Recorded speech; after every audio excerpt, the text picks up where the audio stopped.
The Over the Garden World o Más allá del jardín es una serie que uno recuerda como algo simple.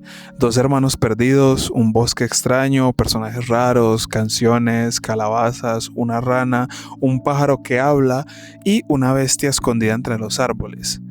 Esa es la primera impresión, sobre todo si uno la ve de niño. Una aventura rara y un cuento medio oscuro. Es una serie bonita y extraña, con una vibra que se te queda en la cabeza. Pero cuando uno vuelve a ver la serie años después, algo cambia. No necesariamente la serie cambia. Los capítulos siguen siendo los mismos, los personajes también. El bosque no se mueve de su lugar y la historia no se reescribe. Pero uno ya no la mira igual. Y creo que esto es lo más interesante sobre Más allá del jardín. Que no cambia la obra, pero cambia al espectador, lo que hace que la misma obra cambie. Porque de niños puede parecer una simple aventura extraña, pero más adelante cuando uno crece empiezan a aparecer otras capas, el miedo, la ansiedad, la culpa, la muerte, la nostalgia, la sensación de estar perdido, no solo en un bosque, sino en una etapa de la vida. Por eso hoy quiero hablar sobre las diferentes teorías que existen alrededor de Más allá del jardín y explicar por qué existen y por qué muchas de ellas son reales. No quiero vender esto como la lectura definitiva, simplemente quiero hablar de algo más y de cómo Más allá del jardín cuenta varias historias al mismo tiempo.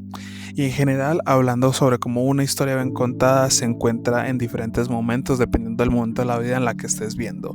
En cómo contar una historia, esto es Más allá del jardín. Más allá del jardín es una historia que habla sobre Wirt y Greg, dos hermanos que terminan perdidos en un lugar llamado The Unknown o lo desconocido. Un bosque que no se siente como un bosque normal, tiene algo de cuento viejo, algo de pesadilla, algo de canción antigua o de recuerdo borroso. Y mientras Wirt y Greg intentan volver a casa, atraviesan por distintos lugares. El pueblo Calabaza, la escuela de animales, una taberna llena de personajes extraños, un río con ranas elegantes, una mansión enorme, una casa donde hay una presencia oscura y por encima de todo una bestia extraña acechando en todo el bosque. No aparece en la mayoría de las escenas ni se encuentran gritando ni advirtiendo su presencia todo el tiempo, pero no es necesario para que simplemente logre incomodar. Ese sería el resumen básico, dos hermanos intentando volver a casa. Sin embargo, la serie nunca queda como solamente eso, porque cada lugar que visitan parece tener su propio cuento, y al mismo tiempo, cada uno de estos cuentos parece estar hablando de algo mucho más grande. Lo interesante de Más allá del jardín es que se puede leer desde muchos lugares. A primera vista funciona como una lectura infantil, desde otro ángulo también es una historia sobre dos hermanos. Si uno la mira más al fondo puede sentirse como una historia sobre la muerte, o incluso muchos la pueden entender como una historia sobre la ansiedad o sobre nostalgia, o simplemente un cuento extraño sobre perderse y volver. Y lo raro es que todas estas lecturas funcionan, no se eliminan entre ellas, no tiene que escogerse una sola, la serie no te obliga a decir esta es la interpretación correcta y las demás no sirven, más bien lo hace al contrario. Hay historias que te explican demasiado, te dicen cuál es el mensaje, te señalan qué sentir, te marcan quién tiene la razón, te cierran cada símbolo como si fuera una tarea. Mientras The Over the Garden World no funciona así, esta serie confía más en el ambiente, la música, los silencios, la rareza y en la sensación de que algo no está bien. Por eso envejece también, porque no se agota en una sola lectura.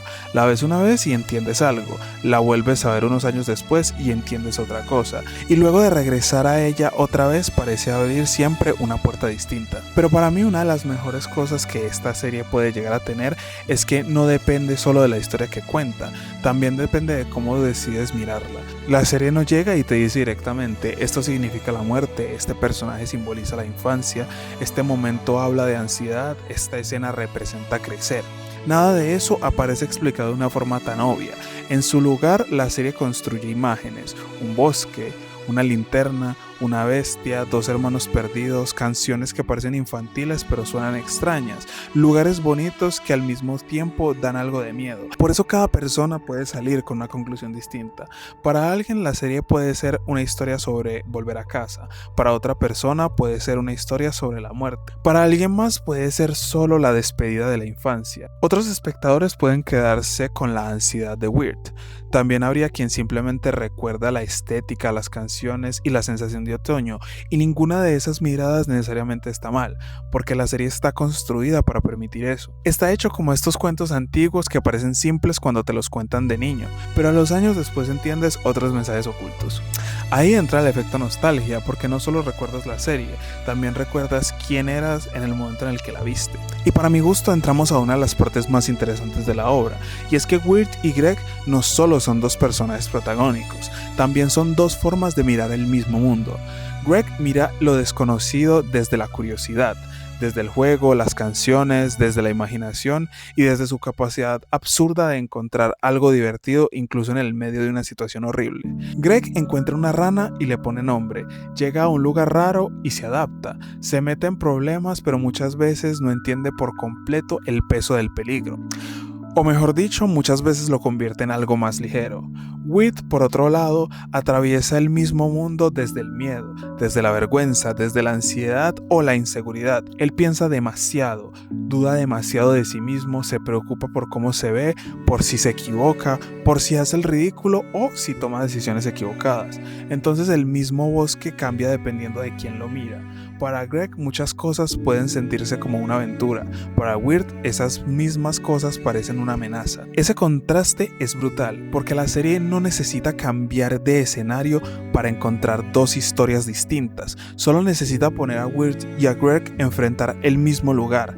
Greg transforma el horror en juego, Wirt transforma el juego en horror, y es por eso que la serie funciona tan bien para distintas edades. Cuando uno es un niño viendo la serie es más fácil conectar con Greg.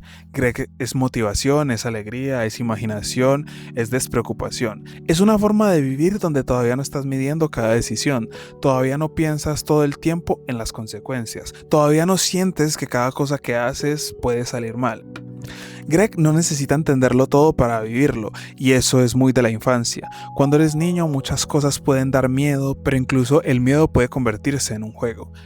Un bosque puede sentirse como una aventura, una rana puede sentirse como un compañero, una canción puede cambiar el tono de una escena, una situación absurda puede parecer normal porque tu imaginación todavía acepta que ese tipo de cosas pueden ocurrir. Por eso Greg funciona bien como personaje, porque representa una mirada más limpia, más inocente o más libre. No porque sea tonto, sino porque le da mucho menos peso a las consecuencias, al contrario que Wirt. Greg no carga con el peso del mundo de la misma forma, y cuando se es niño muchas veces se entra a la serie desde ahí. Por el contrario, Wirt puede representar algo más cercano a cuando uno está creciendo, no porque sea más agradable o más maduro. De hecho, muchas veces Wirt puede ser muy frustrante, duda, se queja, se paraliza y se esconde. No sabe decir lo que siente y en demasiadas ocasiones se enreda solo. Aún así, precisamente eso es lo que lo vuelve tan humano, porque crecer es empezar a sentir el peso de las consecuencias.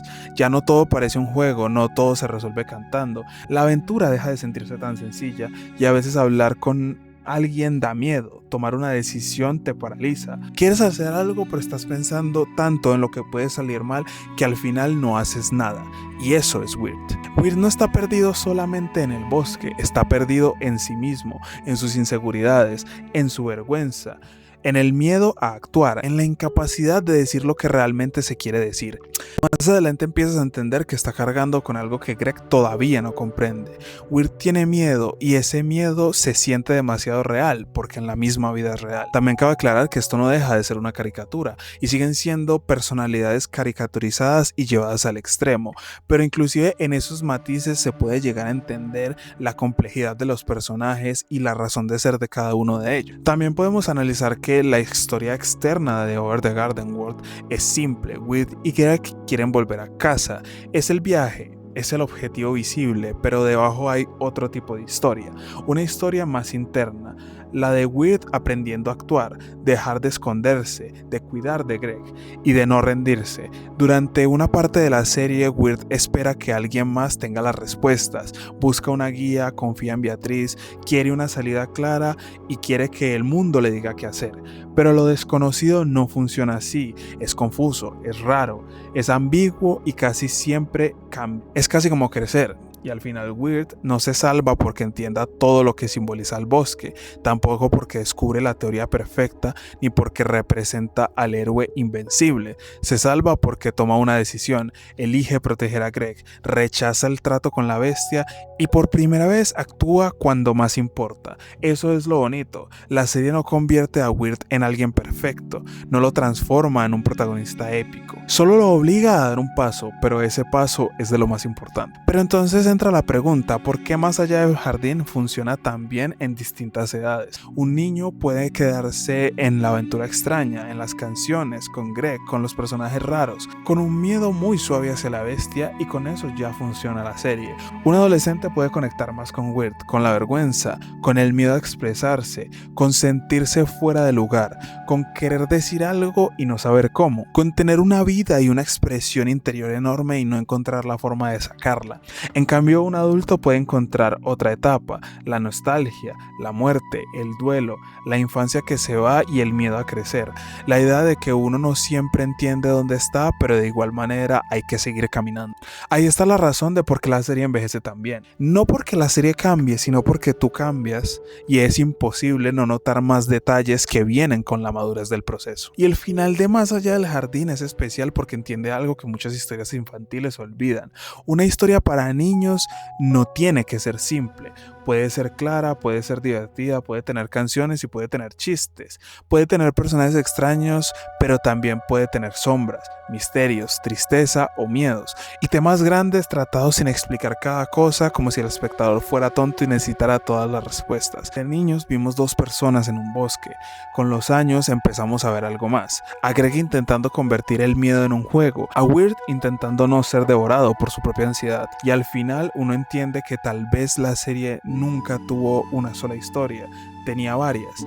La historia que veía Greg, la historia que veía Weird, la que cada una de las personas es capaz de encontrar en algún momento de su vida. Por eso, Más allá del jardín no se siente como una serie vieja, se siente como cuentos que vuelves a mirar varios años después y que de repente entiendes algo que siempre estuvo ahí, pero que antes no estabas listo para ver.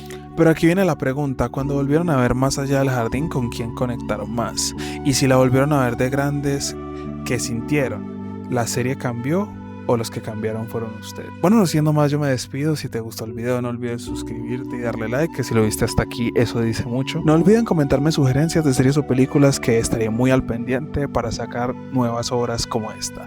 No siendo más, yo me despido. Mi nombre es Chris Lemus y hasta la próxima. Bye.